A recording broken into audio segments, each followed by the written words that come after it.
Hello friends, अगर आप railway की तैयारी कर रहे हो और आपको बड़े लंबे समय से इंतज़ार है अपनी वैकेंसियों का, तो ये आपके लिए गुड न्यूज़ है कि रेलवे ने वैकेंसी अनाउंस कर दी है।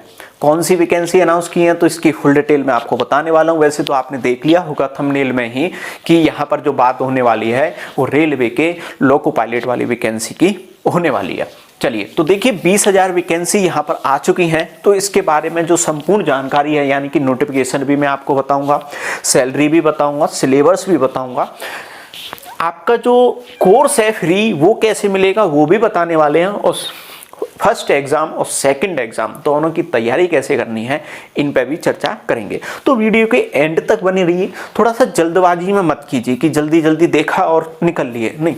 अगर पूरी जानकारी चाहिए तो तसल्ली से आराम से वीडियो को एंड तक जरूर देखना। चलिए तो एक एक करके बात कर लेते हैं यहाँ पे पॉइंट वाइज। तो सबसे पहले बात आती है कि सर जो ALP की वैकेंसी आई है क्या उसका नोटिफिकेशन आ चुका है या नहीं आ चुका।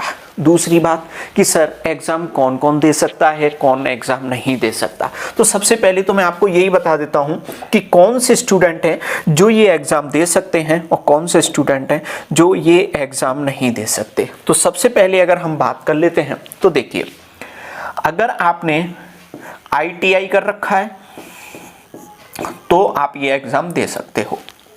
अगर आपने पॉलिटेक्निक कर रखा है तो भी आप ये एग्जाम दे सकते हो। तीसरा, अगर आपने बीटेक कर रखा है यानी कि अगर आप इंजीनियर हो तो भी आप ये एग्जाम दे सकते हो। नोटिफिकेशन में डिटेल ज़्यादा दे रखी है कि 10th होना चाहिए। तो सीधी सी बात है कि ये सब करोगे तो 10th पास तो नॉर्मली हो गई होगी, ठीक है। तो ये तीन अगर आपके पास हैं, अगर आपने ITI कर रखा हो, पॉलिटेक्निक हो या बीटेक हो, तो आप ये एग्जाम दे सकते हो। लेकिन आप कंप्यूटर ब्रांच के नहीं होने चाहिए, कंप्यूटर और सिविल के।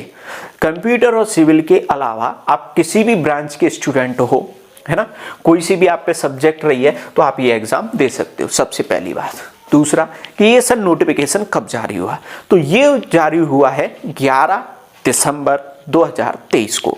जारी क्या हुआ ये नहीं आया कि फॉर्म कब से फिल होने वाले हैं, कितनी वैकेंसी हैं, ये अंदर की बातें हैं। ये पता लगी है कि अप्रोक्स 20,000 वैकेंसी आने वाली है, यानी कि 19,000 कुछ वैकेंसी है, जिसको अप्रोक्स में मैंने 20,000 यहाँ पे लिख दिया है। फॉर्म कब से चालू होंगे और आप तक ये नोटिफिकेशन कब पहुंचेगा, तो सुनिए, ये जो नोटिफिकेशन है आपके पास तक या तो दिसंबर एंड तक या फिर जनवरी में आपके पास तक पहुंच जाएगा, जनवरी या दिसंबर। अगली बात आती है कि 2024 में इलेक्शन है, जैसा कि आपको सबको पता है ना, केंद्र सरकार में इलेक्शन है। अब ये पता है वैकेंसी लास्ट टाइम कब आई थी ALP की, ये आई थी 2018 में, जब इलेक्शन थे 2019 में, ध्यान हो तो। अब है 24 में, तो ये कब आ रही है, 23 में। लॉजिक समझ गए होंगे आप ये वैकेंसी आने का। अब वैकेंसी ये आ गई है तो इनको गवर्नमेंट पहले जैसे नहीं करेगी कि लॉन्ग बढ़ाते जाए, क्योंकि उससे नेगेटिव इफेक्ट पड़ा था। लोगों को जब तो नहीं पता था तो 2019 में तो अच्छे से वोट वगैरह कर दिए, लेकिन 2024 में गवर्नमेंट इस चीज़ को सोचकर चलेगी कि अगर उसको वोट चाहिए उन स्टूडेंट के जो इस वैकेंसी पर डिपेंड करते हैं, तो सीधी सी बात है कि इलेक्शन से पहले पहले वो कंप्लीट प्रोसेस आपको करवा ही लेगी। कंप्लीट प्रोसेस करवा के हो सकता है आपको ज्वाइनिंग भी इलेक्शन से पहले पहले ही दे दे, ठीक है। चलिए ये तो थी नोटिफिकेशन की बात है। ये नोटिफिकेशन के बाद में अगर बात कर लेते हैं तो अगला टॉपिक है सैलरी की और सिलेबस की। तो चलिए सबसे पहले तो मैं इसकी सैलरी ही आपको मैं बता देता हूं। सैलरी का थोड़ा सा ज्यादा रहता है स्टूडेंट को कि सर एक्चुअल में सैलरी कितनी है। तो देखिए, अरे यार ये क्या है, एक सेकेंड। चलिए तो सैलरी की अगर बात कर लेते हैं तो सैलरी का भी मैं आपको बता देता हूं। देखिए, अगर आप कहीं पे इसको सर्च करोगे तो आपको जो सैलरी है वो 19,900 लिखा मिलेगा, लेकिन ये एक्चुअल में पे स्केल है ना, पे स्केल है, ये आपको सैलरी नहीं मिलने वाली। आपकी जो सैलरी है वो 35,000 अप्रोक्स होने वाली है, 19,000 नहीं होने वाली है। इसके अलावा 19,900 के अलावा भी बहुत सारे आपको पैसे अलग से भी मिलते हैं, ठीक है, जैसे कि होम रेंट का समझ लो, आपको सिटी के अकॉर्डिंग समझ लो, बहुत सारी चीजें होती हैं। तो आपकी अप्रोक्स में सैलरी पहुंचेगी वो होती है 35,000 इन हैंड सैलरी। ये इन हैंड सैलरी है, ठीक है। चलिए अब बात कर लेते हैं सर सिलेबस की और एग्जाम का पैटर्न क्या है। तो सुनिए, आपका जो एग्जाम है वो 2 फेज में होगा, यानी कि आपके 2 पेपर होंगे। 2 पेपर में से पहला वाला पेपर सुनिए, उसको बोलेंगे हम CBT फर्स्ट, ठीक है, computer based test first.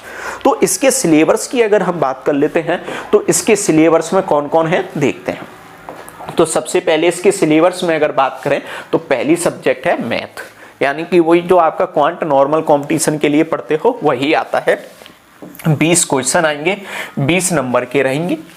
Second है आपकी रीजनिंग, 25 क्वेश्चन आने वाले हैं 25 नंबर के। ओके, चलिए अगली है आपकी साइंस, 20 नंबर की 20 क्वेश्चन, यानी कि तीनों पार्ट को अगर देखा जाए मैथ रीजनिंग और साइंस लगभग तीनों इक्वली है। और सबसे कम जो नंबर का आने वाला है वो है आपकी general awareness on current affairs, सीधी सी बात, directly current affairs. Okay, current affairs आने वाली है 10 नंबर की। इस तरीके से आपका पेपर बनता है 75 नंबर का, और आपको 1 घंटे का सीधा सीधा एग्जाम में टाइम मिलेगा कि 1 घंटे में आप पेपर को सॉल्व कर लीजिए। जो स्टूडेंट इस एग्जाम को क्लियर कर लेते हैं वो जाएंगे CBT 2 की तरफ। अब CBT 2 क्या होने वाला है और क्या सिलेबस आने वाला है देख लीजिए। लेकिन यहाँ पर आप समझ गए होंगे कि सबसे ज़्यादा इंपॉर्टेंट सब्जेक्ट आपकी कौन कौन सी है। तो जब CBT 2 की तरफ अगर हम जाते हैं तो CBT 2 में समझिए यहाँ पर क्या होता है। तो एक्चुअल में CBT 2 के टाइम पर आपको 2 पेपर देखने को मिलेंगे, 2 पेपर देखने को मिलेंगे सेम डे, एक ही दिन में सेम टाइम पर। अब 2 पेपर में क्या होने वाला है, पहला तो वही समझिए जो CBT 1 है। ये बताओ CBT 1 है बिल्कुल सेम है कि नहीं है, उसी के जैसा सेम टू सेम है। बस अंतर ये है कि ये 100 मार्क्स का हो गया है। टोटल आएंगे ओवरऑल कौन सा क्वेश्चन कितने का, लगभग CBT 1 का ही एवरेज लेके चलो, उतने के ही आएंगे। और आपको यहाँ पर जब क्वेश्चन बढ़ा दिए तो टाइम भी बढ़ा के दे देगा 90 मिनट, और क्वेश्चन का थोड़ा सा लेवल भी बढ़ जाएगा। दूसरी बात कर लेते हैं बी पार्ट, यानी कि जो अब आप CBT 2 दोगी तो पेपर आपको 2 पार्ट में मैंने बताया। एक है पार्ट 1 CBT 1 के अकॉर्डिंग ही है बिल्कुल सेम। और CBT 2 क्या होता है ये लिखा है रिलेवेंट ट्रेड मतलब जैसे आपने ITI कर रखी है तो आप इलेक्ट्रीशियन हो, फिटर से कर रखी है ना, कौन से डीजल से कर रखी है, किससे कर रखी है, वो वाली आपकी सब्जेक्ट। जैसे आप बीटेक हो तो बीटेक अगर आप इलेक्ट्रिकल से हो तो इलेक्ट्रिकल वाला आएगा, इलेक्ट्रॉनिक्स से हो तो इलेक्ट्रॉनिक्स वाला आएगा। तो उसके क्वेश्चंस कितने आने वाले हैं 75, और 75 नंबर के ही होने वाले हैं। इसके लिए आपको स्पेशली 1 घंटे का अलग से टाइम मिलेगा। ओवरऑल अगर टाइम की बात करें तो देखो 1.5 घंटा तो ये हो गया, 1 घंटा ये हो गया, मिलाकर हो गए 2.5 घंटे, है ना। लेवल इसका काफी कम आने वाला है, लेवल बहुत ज़्यादा हाई नहीं है। अब बात कर लेते हैं कि सर अब हम तैयारी करें या नहीं करें, कब से करें। तो देखिए, अगर आपका कोई और एग्जाम है हाल फिलहाल में जिसमें ये math reasoning science GK normally यही आते ही आते हैं, तो अगर आप उसकी तैयारी कर रहे हो तो पहले उस पर लगे रहो, ठीक है। जब इसका नोटिफिकेशन आ जाए तो आपकी जो तैयारी है वो उसमें जो काम आ रही है वो यहाँ पर भी काम आ जाएगी। तो उसके लिए अलग से आपको मेहनत करने की जरूरत नहीं है। अगर आपका कोई और एग्जाम नहीं है तो सीधी सी बात है आप इसमें नॉर्मली लग सकते हो, ये डिसीजन आपके ऊपर ही है पूरा। दूसरा, अगर दूसरे एग्जाम से जैसे ही फ्री हो जाते हैं, जैसे कुछ स्टूडेंट हैं Delhi police, UP police, SSC GD या अदर में भी चले जाते हैं, तो उनके एग्जाम से फ्री होके ही अपनी ट्रेड पे वर्क करना स्टार्ट कर दो, यानी कि जो CBT 2 की जो सब्जेक्ट है उस पे लग जाओ। क्यों? क्योंकि CBT 1 की तो आप तैयारी पहले ही कर चुके हो, अगर किसी और एग्जाम की तैयारी कर रहे हो तो, और नहीं की है तो लग जाइए भैया सब पर, ठीक है। फ्री कोर्स की अगर मैं बात कर लेता हूं तो देखिए, आपको YouTube पर हजारों कोर्स मिलेंगे कि ये वाला कोर्स खरीदो, वो वाला कोर्स खरीदो, इतने रुपए में खरीदो, उतने रुपए में खरीदो। एक भी कोर्स खरीदने की जरूरत नहीं है। बहुत कोर्स हैं जो आपको ऑनलाइन में मिलेंगे, लेकिन किसी का फीडबैक लेके देखना, किसी ने भी आज तक रेलवे वाला ALP का कंप्लीट कोर्स नहीं कराया। स्टार्टिंग में आपसे पैसे ले लिए जाएंगे, आप दे भी दोगे, ठीक है। हो सकता है कि CBT 1 का सिलेबस करवा दिया जाए, 2 के नाम पे कुछ नहीं है, गोल है, ओके, तो कहीं भी जाने की जरूरत नहीं है, कोई ऑनलाइन कोर्स लेने की जरूरत नहीं है मेरे अकॉर्डिंग। बाकी आपको लेना है, आपकी इच्छा है, लीजिए। मेरे जाने तो रोजाना लो, डबल पैसों में लो, ट्रिपल में लो, अपने लिए लो, पड़ोसियों के लिए लो, गाँव के लिए लो, मुझे कोई फर्क नहीं पड़ता, ठीक है। बट मैंने, आप एक बार उसका पुराना फीडबैक लेके देखना कि रियल में उन्होंने कोर्स करवाए हैं कि नहीं करवाए, क्योंकि मेरे पास ऐसे बहुत स्टूडेंट आए हैं जिन्होंने कहा कि सर हमने वहाँ से कोर्स ले लिया, यहाँ से कोर्स ले लिया, लेकिन कोर्स लेने के बाद में पूरा सिलेबस कहीं भी नहीं हुआ है। सीधी सी बात है, फ्री ऑफ कॉस्ट, फ्री में आप इसी चैनल पर आपकी जो, अगर कोई इलेक्ट्रिकल वाला है, ठीक है, इलेक्ट्रिकल से है, अगर कोई इलेक्ट्रिकल से है तो वो इसी चैनल पर बने रहिए, कहीं और जाने की जरूरत नहीं है। और अगर आपको CBT 1 और CBT 2 का जो फर्स्ट पार्ट करना है तो भी इसी चैनल पर बने रहिए, कहीं जाने की जरूरत नहीं है। आपको जो पूरा का पूरा सिलेबस है वो फ्री ऑफ कॉस्ट यहीं पे मिल जाएगा। लेकिन अगर आप दूसरी ट्रेड के हो, इलेक्ट्रिकल के अलावा, जैसे कि सपोज इलेक्ट्रॉनिक्स के हो, मैकेनिकल के हो, तो आपको कहीं ना कहीं ढूंढना पड़ेगा, आपको मिल जाएगा, ठीक है। लेकिन CBT 1 एंड CBT 2 का पार्ट फर्स्ट वो तो फ्री ऑफ कॉस्ट यहाँ पे मिलेंगे ही मिलेंगे इस चैनल पे।